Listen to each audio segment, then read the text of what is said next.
Hello, everyone, and welcome to the Moment Unplugged podcast, a space of holistic growth, impactful and safe conversation, embracing every moment of our lives because we know the author. Cheers to sharing joy, peace, and love, and embracing your story. My name is Mandisa Singwane. Thank you for clicking play and tuning in today. I appreciate you.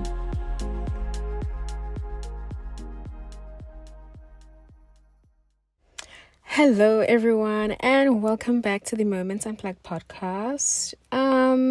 This episode is a little bit more personal.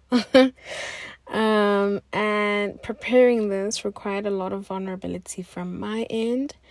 And so usually when I prepare, it looks a lot like bullet points that just kind of guide me in the conversation. Today, however, it looks like a speech. It's 3 pages long. And so, yeah, it's going to seem more like reading than speaking, but I think I articulated myself really well in this sort of writing of mine. And so I hope it is received just as well as I intended it when I wrote it. But yeah, I hope everybody is well, and I really hope that you enjoy this episode. And yeah, let's get into episode 4 of season 2. So when I started this, my initial topic was embracing your story and your own pace. Then I tweaked it and I said, don't let your past traumas and experiences cripple your now. Your past is your power and your story. Let me tell you, I don't know how I'm going to shorten that to make it a title, like a podcast title. I'll figure it out, and by the time you obviously see this, I've figured it out. But right now, as it is, I have no idea what I'm going to title this episode. But anyways, let's get into the topic. So 2024 and my 21st year have been quite important in the becoming of my own story. Coming into my 21st year in February on the 18th, I had a knowing that this year would be slightly different from the ones I had had in the past. And what would change would be me and not necessarily my situations or my physical circumstances. The change and the switch was going to happen within me, around me, and in the person that I am and continue to be. It wasn't going to be external factors that would have changed or would be changing, but it would be very internal, very personal. And it was exactly that. It was exactly that. I knew very well that 2024, and specifically after my 21st birthday, a lot within me would change. And I was really not far from the truth. It's been that and so much more. And so hence we're going to have that conversation today. Alrighty, so let's get into it. Coming into this year and turning 21, I knew little me, both literally and figuratively, had so much more to offer. But what I also knew is that in order to offer that which I had, I would have to become my most authentic self. I knew this year would be a huge part of my becoming and a huge part of my story. And it has been. I have and I continue to become my dream girl with each passing day. This year has also, though, brought a bucket load of discomfort and growth, all of which has been very necessary. This year has also reassured me about something and has made me more aware of how true it is. When they say, or when I say, I don't even know if this is a real saying, but the idea that there is a place for me and my story, there is value in my becoming. That sentence within itself sums up what 2024 has been like for me. And so now I'm going to give you some background and hopefully it makes you understand the intro of how I started this podcast. So, for many years, I felt like the girl who just didn't belong. My story was always quite different. More often than not, I just didn't fit in certain spaces. Sometimes I forced my way into those spaces by my own delulu. And sometimes those spaces were just an important part of my becoming. which meant more often than not, I either didn't show up at all or I didn't show up well. Or if I did show up, I showed up as someone else because my authentic self seemed to never be enough.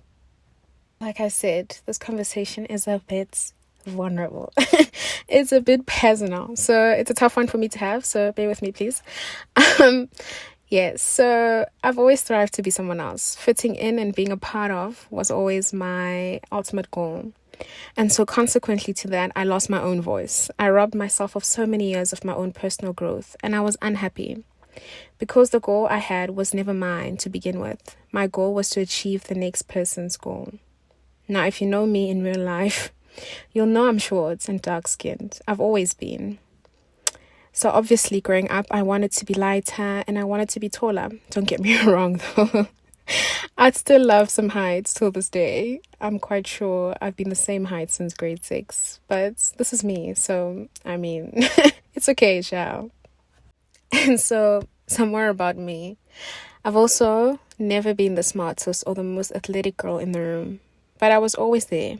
Even if at some point it meant being number 8 in the top 10, or sometimes nowhere near the academic achievers list, or coming in last in a race, I was always there, but I wasn't the best.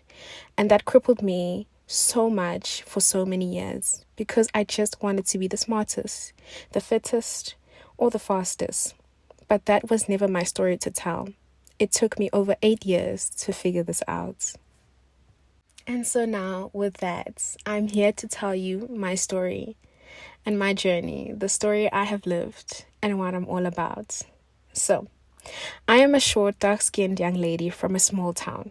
I was raised Ekasi by my phenomenal maternal grandparents because I had a working mom who has and continues to work really hard to ensure that she raises myself and my younger sister to become the woman of our dreams. In my final years of primary school, both grade 6 and 7, I was number 2 in the top 10. But prior to that, I had never gotten an academic award before. I played first team netball in my primary school for about 3 years, and that was the last time I played first team netball for the rest of my life.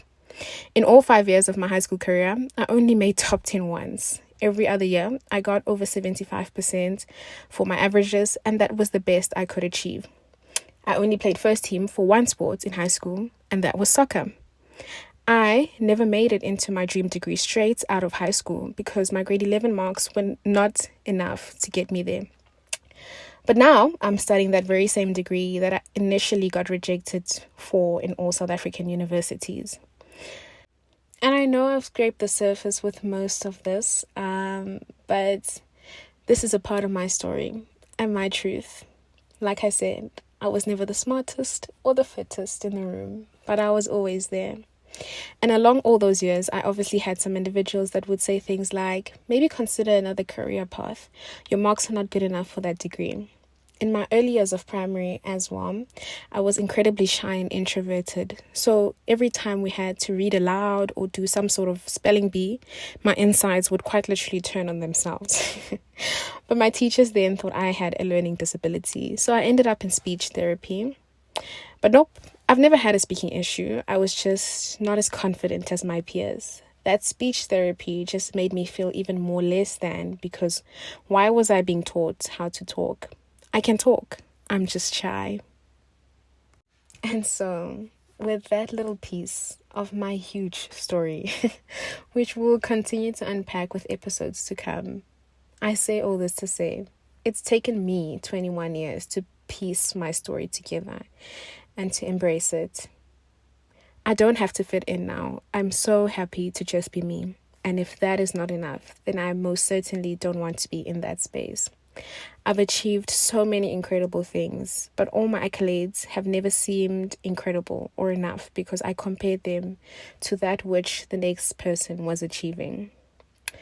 And so I hope me telling you a lot about my story that made me different allows you to embrace all that about your story that is different. You don't have to be the fastest. You don't have to be the smartest. You just have to be in your story.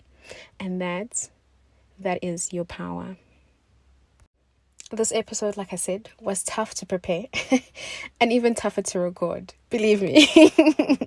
But I made it. And so this is how I'm going to close it, with a quote and a few points. I'm going to start with the points though, as in like the sort of highlights. Let's call it highlights of the episode. Number 1, give yourself the grace to live and exist in your own story.